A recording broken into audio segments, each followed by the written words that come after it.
High, cooking with Kajal मध्ये आपलं स्वागत आहे। आज मी बनवणार आहे लापशी। बघू शकता हा गव्हाचा भरडा आहे, अर्धा किलो आहे। तो मी छान असा खमंग भाजून घेणार आहे। छान असा भाजून घेऊया आपण। कुणी गोड शिरा म्हणतं, कुणी लापशी म्हणतं, तुम्ही काय म्हणता नक्की कमेंट मध्ये सांगा मला। छान असा भाजून घेऊया खमंग। गव्हाचा भरडा मी अशा प्रकारे भाजून घेतलाय।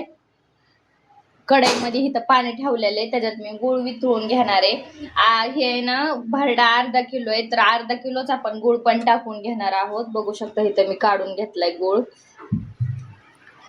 पाण्यामध्ये उकळत्या पाण्यामध्ये गूळ वितळून घेऊ आणि त्याचं पाणी आपण चाळून घेऊ, त्याने गुळामधला जो कचरा आहे तो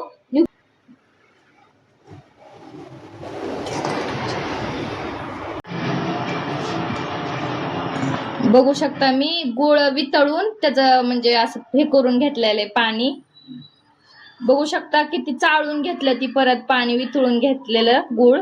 बघू शकता किती घाण निघलेली, मी चाळून घेतले पाणी। तर बघू शकता त्याच्यामुळं कधी पण गूळ वितळून घेतला की लगेच चाळून घ्यायचा लापशीला, नाहीतर आपली लापशी खराब होईल। खोबरं घेतले, इलायची बारीक कुटून घेतली, काजू।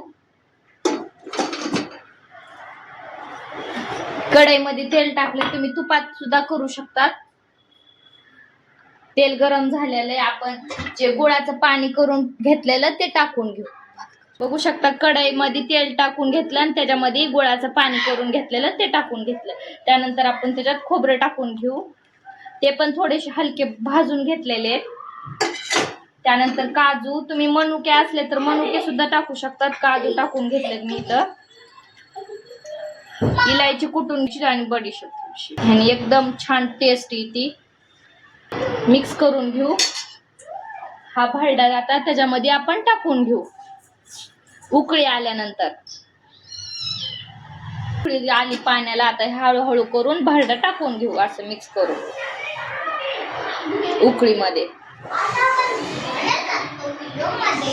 अर्धा किलो गूळ, अर्धा किलो भरडा, एक नंबर होती। नक्की ट्राय करा।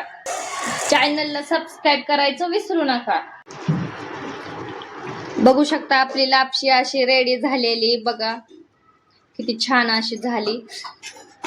ती गरम असल्यामुळे तुम्हाला असं जरा पाणी पाणी वाटतं, थंड झाल्यावर ती हे होऊन जाते, पूर्ण पाणी शोषून घेतं ते। बघू शकता अशा प्रकारे एकदम टेस्टी अशी लापशी। नक्की ट्राय करा आणि लाईक सबस्क्राईब करा।